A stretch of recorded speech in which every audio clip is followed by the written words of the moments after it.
किसी ने नहीं सोचा था कि तीसरे वनडे में भारत की 110 रन से हार होगी, लेकिन फिर से दिग्गज स्पिनरों के सामने धराशायी हो गए। रोहित के माथे पर लगा यह बड़ा धब्बा। श्रीलंका के खिलाफ बुधवार को कोलंबो के प्रेमदासा स्टेडियम में खेले गए तीसरे वनडे में किसी ने भी नहीं सोचा था कि भारत 110 रनों से हार जाएगा।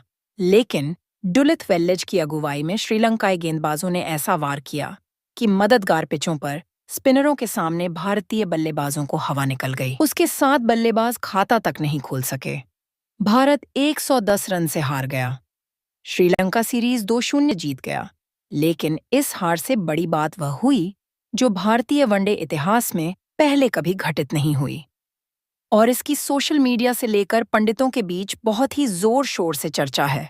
बीसीसीआई इसे किस रूप में लेता है, यह देखने वाली बात होगी, लेकिन इसने कप्तान रोहित शर्मा और नए हेड कोच गौतम गंभीर को बहुत ही ज्यादा परेशान कर दिया होगा। वनडे इतिहास में ऐसा कभी नहीं हुआ। प्रेमदासा की पिच पर पहले वनडे से लेकर तीसरे मुकाबले तक लंकाई स्पिनरों का कहर भारतीय बल्लेबाजों पर जमकर टूटा।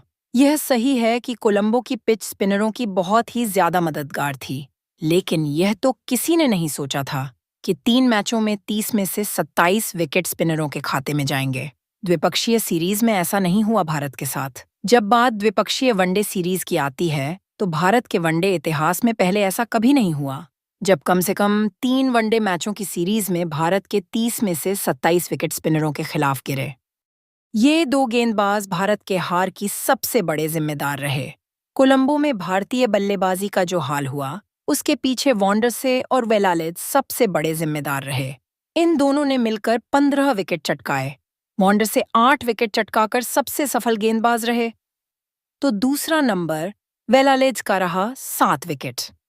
यहाँ थोड़ी हैरानी की बात यह रही कि इस मददगार पिच पर कुलदीप यादव और अक्षर जैसे गेंदबाज 4-4 ही विकेट चटका सके। दोस्तों, क्या आपको पता है भारत के हार की वजह क्या हो सकती है? अगर पता है तो कमेंट में जरूर बताएं।